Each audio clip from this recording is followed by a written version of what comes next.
Hello guys, Bcom semester 4 economics chapter number 4 production function. This is our third lecture of this chapter. So guys, in our previous chapter we were discussing about the how the law of diminishing marginal return, or we can say diminishing return, works in different industries like mining industries, business activity industries, building activity industries, fishing activities, and in manufacturing industries. Now we will start from this as we have discussed our last point till here. So in this lecture, we will start with here. The law of diminishing return therefore is of a universal character. Professor Keynes has stated that if the principle of diminishing return did not exist, the science of political economy would be as completely revolutionized as if human nature were itself altered. The law is in fact applicable throughout the whole of industry, every productive activity, whether agriculture or manufacturing, because no industry is dependent of natural resources in some form or other, and no productive process can be carried on without some assistance from nature's store. But while man by invention and organization may combat nature's tendency to diminishing returns, the result do not compare favorably with those which he obtains from the inanimate machine. So guys, now we will so this is what all about the application of law of diminishing returns in different industries as treatments given by some economists. So guys, we will skip it out and we'll look forward to the next point, that is importance of law of diminishing returns. What are the importance of diminishing returns? Let's see. It would be clear from the above discussion that the law of diminishing returns is one of the basic laws of economic, which is universally applicable in every field of productivity, whether agriculture or industry. The law formed the basis of two important theories in economics: the Malthusian theory of population and Ricardian theory of rent. The Malthusian theory of population states that population increases at a faster rate than food supply because production of food is subject to the law of diminishing returns. Similarly, the Ricardian theory of rent explains that one of the important reasons why rent arises is tendency to diminishing returns on land. This increases the margin of cultivation and consequently an increase in rent too. Besides these two theories, the marginal productivity theory of distribution, which determines the share of a factor of production in a national income, is also based on the operation of this law. In short, the law of diminishing returns occupies an important place in economic science. So guys, no need to worry about it. We are given the the next point, returns to scale, is also based on the same explanation. Let's see, returns to scale. In a long run production function, all factors are variable. When all factors are increased together without altering factor proportions, it is called increase in scale. So guys, here you need to understand the definitions of returns to scale. So when all the factors of production increased in the same proportion, we can say it is an increase in the scale. The study of change in output in response to the change in the scale is the subject matter of the laws of returns to scale. The long run production function is represented as below. Here we are given the quantity, or we can say output, is equal to factors, that is x1, x2, x3, x4 till x number of factors, and T bar. T bar means technology which is constant. There should not be change in any technology. So we are given here the Q stand for output, F stand for functional relation, X1, X2, etc. stand for various factors of production, and T stand for technology which is constant. So that we are given bar over there. Now, if all the factors are increased in the same proportion and output increases in the same proportion, we have a case of constant returns to scale. So guys, when we increased our all the factors of production by 20% and we will get increment in the total production by 20%, then we can say it is a constant returns to scale. If output it increases more than proportionately, we have a case of increasing returns to scale. So guys, when we increase more output, when we get more output, we get then the increment in the factors of production. So this will be the case of increase this will be the case of increasing returns to scale. And if output increases less than proportionately, and guys, when we get less output compared to the increment in the different factors of production, then we can say we have a case of diminishing returns to scale. When increasing returns to scale are available, the firm is realizing certain advantages of large scale operation. In the opposite case, there are disadvantages. When the advantages and the disadvantages of scales are balanced, there are constant returns to scale. This can be explained by techniques of isoquants. And isoquants is an equal quantity curve on which all points show the same level of output. A higher isoquant shows higher level of output, and lower isoquant shows lower level of output. In the diagram below, isoquant 1, isoquant 2, isoquant 3, etc. are isoquants showing, for example, 1000 units, 2000 units, and 3000 units of output. Line OP shows the output at different levels on various isoquant curves. So guys, here we are given three different stages. The one is increasing returns to scale, second is constant return to scale, and the third is diminishing returns to scale. So guys, here we are given the first point, that is increasing returns to scale. In figure 4, Mn is less than Lm.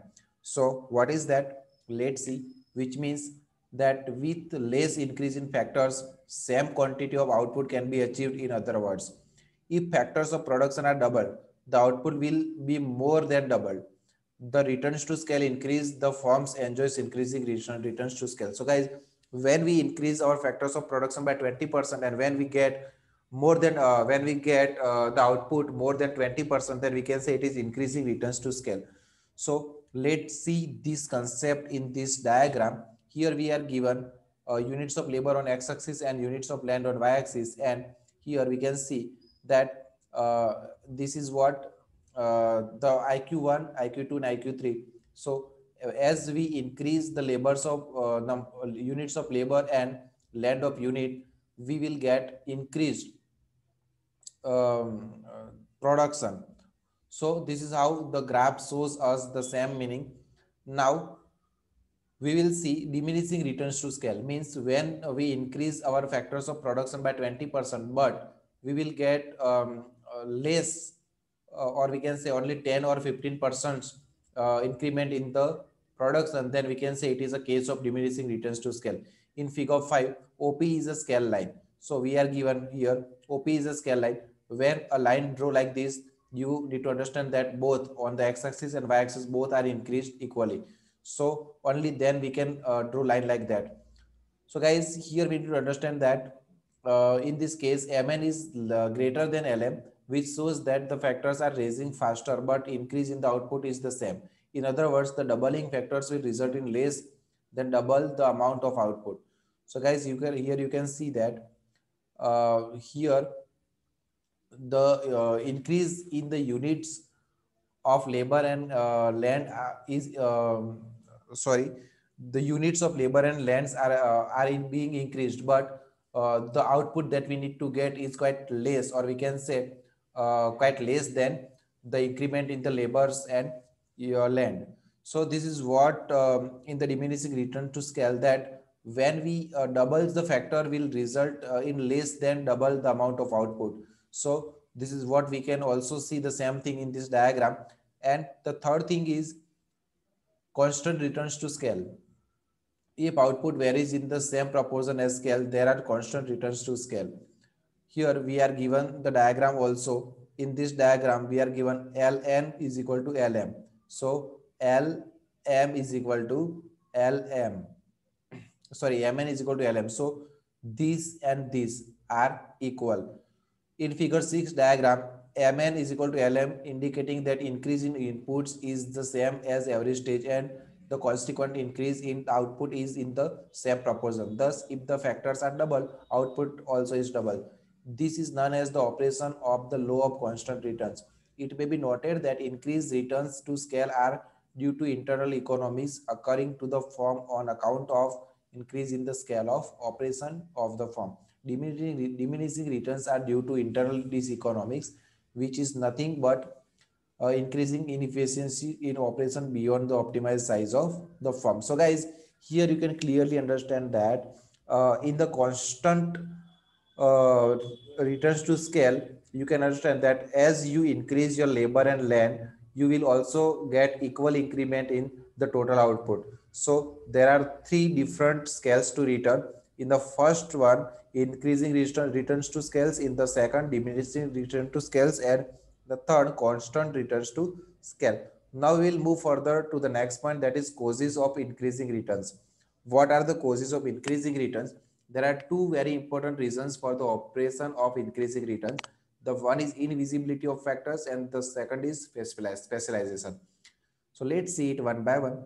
Invisibility of factors. One of the important causes of the tendency to increase returns is the invisibility of the factors of production. In real life, we find that factors of production are often invisible, and this feature pertains to all the factors such as labor, tools, implements, machine, etc. Let us illustrate this with an example. So guys, here you need to focus on this example. Suppose an electricity generating plant is having a capacity of 15 lakh kilowatt power, but if the demand for electricity is only 5 lakh kilowatt power, the plant will be used to generate only 5 lakh kilowatt, although it has a capacity of 15 lakh kilowatt. So in that case, the fixed cost of plant will be spread over 5 lakh kilowatt, and therefore the cost per kilowatt will be high. Now, if demand for power increases, then with the same plant, it is possible to generate power up to 15 lakh kilowatt without any additional expenditure on the plant. In other words, the entire cost of the plant now spreads over 15 lakh kilowatt, with the result that the cost per kilowatt falls. So guys, no matter how much production you do, the fixed cost will remain constant. If you rented a factory, you rented uh, if you take a factory as a rent, and if you take a building as a rent to do the production of anything, then no matter how much production you do, whether you produce only one unit, whether you produce 1000 unit, whether you produce 1 lakh unit, your rent will be constant for all kind of production. So rent will be considered as a fixed cost. So in this case, there will also, in this case, here we are given the same explanation that capacity of production of electricity of a factory is 15 lakh kilowatt power, but there is no demand for the electricity, so factory only produce only 5 lakh kilowatt instead of producing 15 lakh kilowatt power. So guys, the fixed cost that will remain constant whether you produce one unit or no matter how much unit.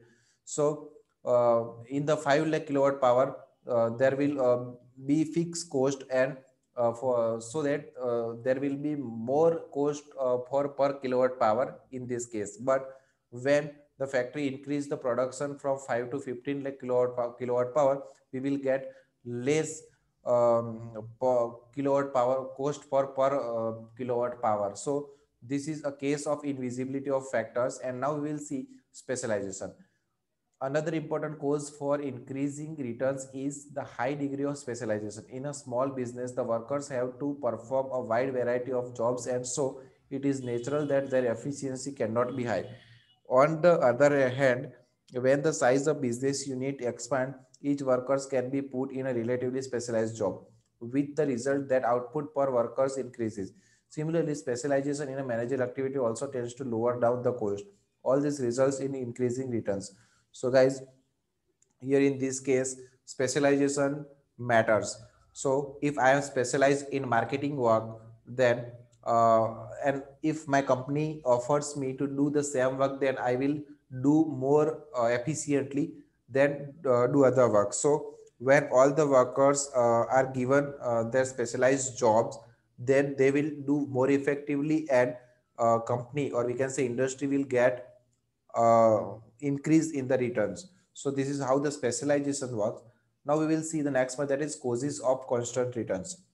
Now, till now we are discussing causes of increasing returns. Now we will discuss causes of constant returns. Some economics have argued that if all factors are perfectly divisible, production function would exhibit constant returns to scale.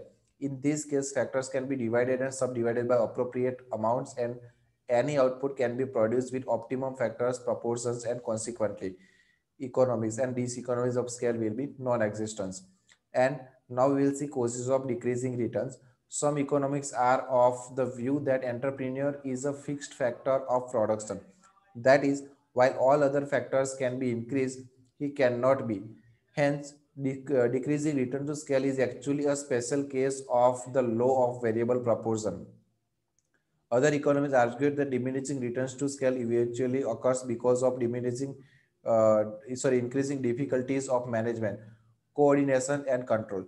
So, guys, when we increase the factors of production, when we increase our capital, when we increase our labor, when we increase the land, when we increase all the factors of production, we need to have a strong management, because when our business expands, we need to focus on each and every things of the business. So as our business expands, it has been difficult for it has been difficult for us to manage all the things as accurate as possible, so as accurate as before. So guys, here the case of management, and due to lack of a proper management, there will be decrease in the returns of the production. So this is what the causes of decreased returns.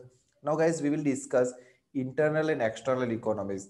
What is internal and what is external economies? Let's see. We have been above that as a firm expand in size, it gets advantages of invisibility of the factors of production and specialization. In other words, it can be said that as a firm expands its products and it gets certain advantages on economics. These economics are of two types: internal economies and external economies.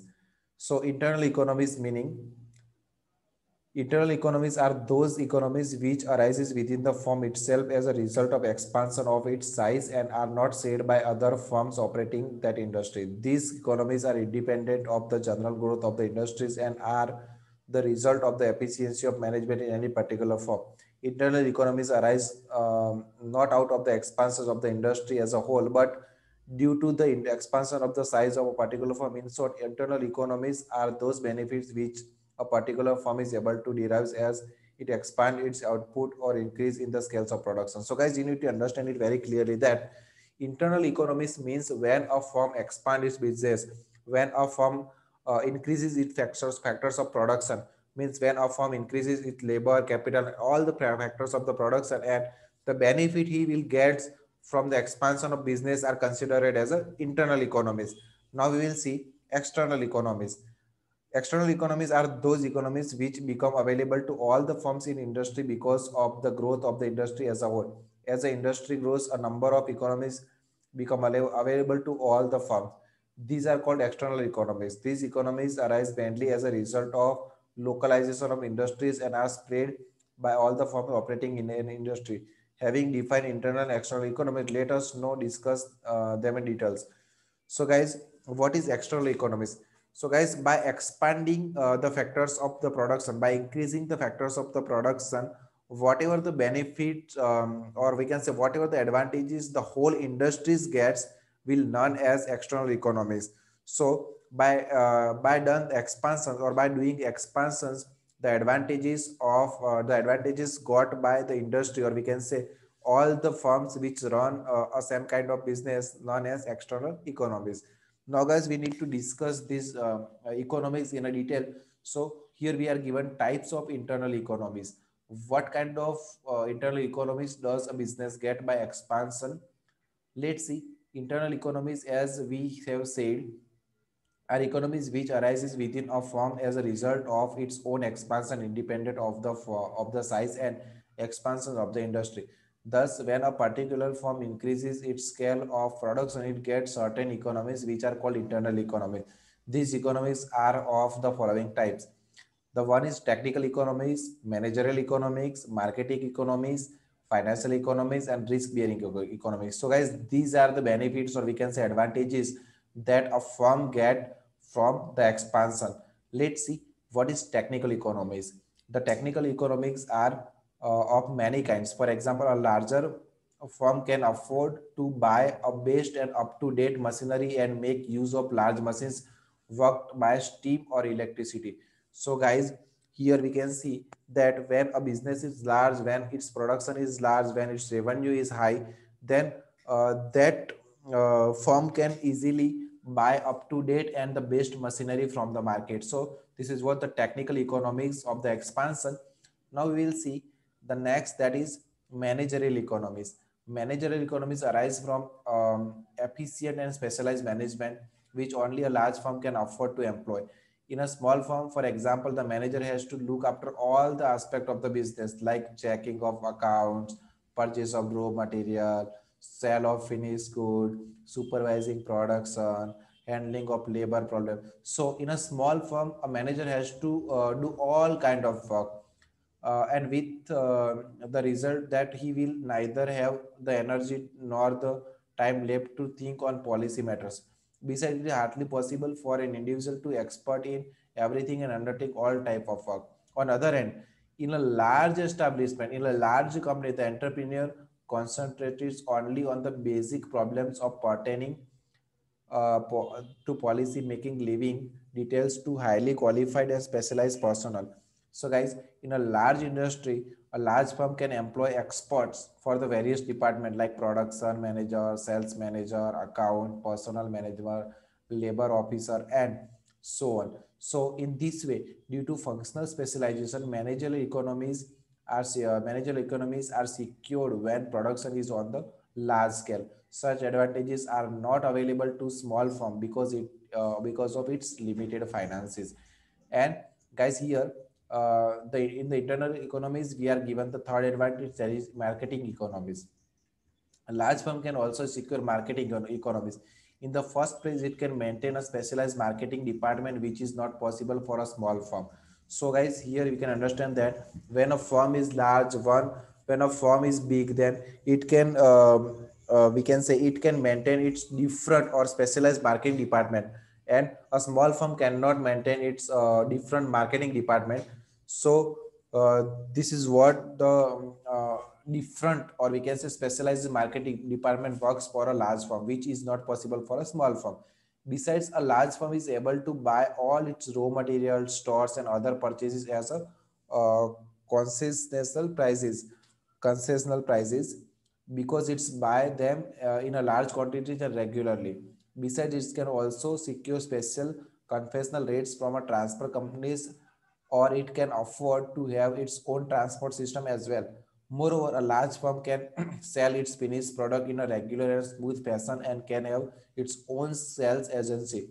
So, guys, this is how the marketing, the we can say the activities or the functions of marketing can be done in a large scale as well as in a small scale. So, guys, when a business expands, or we can say when a firm has a large establishment, then it will get the marketing economies, or we can say marketing advantages. So in place of economies we can use the word advantages also. But when a firm is small, then it will the marketing and the production and other different activities cannot be as effective as in a large scale establishment. Now guys, we will see financial economics. A large firm also secure financial economics. For example, it can secure the necessary finance, either working capital or fixed capital, more easily and on liberal terms than a small firm. It can borrow from the bank and other financial institutions, and can also raise funds by issuing shares and bonds. This it can do more easily at a cheaper rate and on more favorable terms, because a large firm is more widely known and enjoy credit worthiness than the comparatively small unknown firm. So guys, when a firm is large, it has more credit, it can easily get funds from bank also. But when firm is small, then it will be difficult for them to get fund from the public as well as bank. So this is what the financial economies will be got by the large firm. And risk bearing economies, a large firm also secures high bearing economies, in the sense that it is in a neither position to spread its risk than a small firm. With its large financial and technical and managerial resources, a large firm can produce a variety of goods and thus maybe diversify its production. It can also afford to develop different markets, including markets in foreign countries. A big firm thus can spread out its risk and secure risk-bearing economies which are denied to sell a firm. So guys, this is how the risk bearing economics, or we can say risk bearing advantage, will be got by the large scale economies, or we can say large scale industries compared to the small scale industries. So guys, this is what all about the economies, or we can say advantages of internal economies, or we can say of large scale industries. Now we will see here the types, or we can say more explanation, or we can say types of external economies. Let's see. External economies, as we have already seen, are those economies which are available to all firms in the industry irrespective of their size. These economics are general to all the firms and rise with the growth of the industry. That is to say, these are mainly the result of localization of industries. In short, as an industry grows, a number of economics become available to all the firms. These are known as external economies. So when an industry expands, or we can say an industry grows, all the advantages that are available for all kind of or we can say for all firms in an industry are known as external economies. So the external economies may be broadly be divided into three categories: economies of concentration, economies of information, and economies of disintegration. So guys, let's see the very first point, that is economies of concentration. When an industry gets localized in a particular area or region, all firm constituting the industry get certain uh, advantages like the availability of skilled workers, provision of better transport and communication facilities, better credit and banking facilities, better power facilities, benefits from the growth of subsidiary industries, and so on. So this is the firms are scattered; they cannot enjoy such economies. In fact, these are all the advantages of localized industry, and every firm in the industry shares these advantages irrespective of its size. Now guys, we will see economies of information. When an industry gets localized in a particular region, all the firms engaged in it derives the benefits from the publication of trade and technical journals and from central research institutions. In a localized industry, research and experiments are centralized. So guys, you need to understand this. So as I'm not explaining this thing in deep, because the explanation given here is very easy for you to understand. So you just need to focus on the text and on the paragraph to understand the concept very clearly, because the explanation given in this textbook is quite easy to understand. So first of all, I just need to read it out, and if I find any topic difficult, then I will definitely explain to you. And then also, if you find anything complex or quite ununderstandable, then you can contact me by WhatsApp also. So nothing to worry about at all. You just need to read the book, and you just need to see my lectures as I am explaining some of the points, and I also go through the whole syllabus from each and every line, each and every point for you to understand better. So guys, in the economies of information, we can clearly understand that in a localized industry, research and experiments are centralized. It is not necessary for each individual firm to incur expenditure on the research. It can get benefit of research and other inventions by contacting the central agency. Thus, for example, the benefits of research in textile manufacturing and the invention of new productive process by the Ahmedabad Textile Industry Research Association, means ATIRA, are enjoyed by all the textile mills of Ahmedabad. So guys, when a big scale industries do the research activity, and when it succeeded in any of the research, the benefit of research will be got by all the firms that are working in a industry.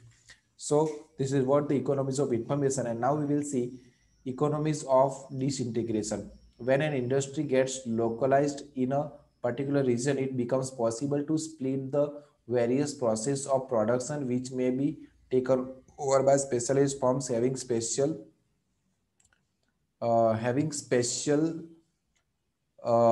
technique and knowledge.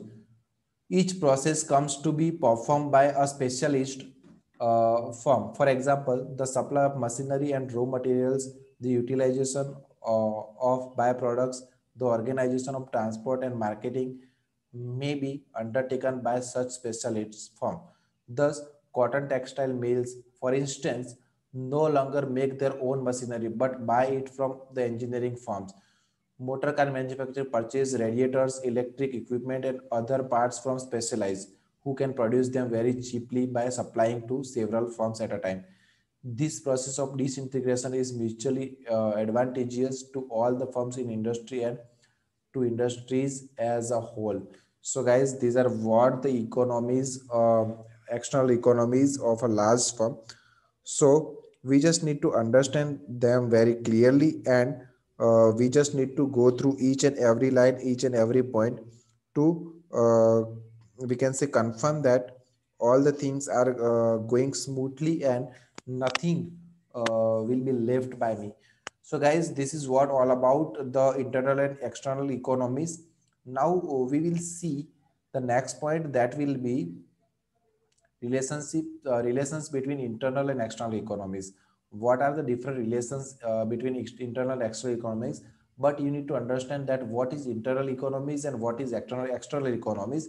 Internal economies means when a company or when a firm decided to increase its factors of production, means when a firm increase all its factors of production, that means when a company increase all its factors of production, it expands, means the size of industry, or sorry, we can say a size of firm or size of company will expand. So when the expansion happen, what kind of advantage will be got by a firm as well as the whole industry? These things are known as internal and external economies respectively. So guys, when a firm expands, when a firm increase all its factors of production, and by doing so, whatever the advantages that a firm will get will be known as internal economies, and by doing expansion, whatever the advantages will be got by the whole industry will be known as external economies. So guys, this is what in this lecture. Now we will see the relations between internal and external economies in next lecture. Meanwhile, you just need to refer it out, as I have got the news that your exam will be in the first week of the January. So you also need to start your preparation for the exam, as you have left only 1 month. So guys, okay, be active, be tuned, and do preparation for exam. Thank you.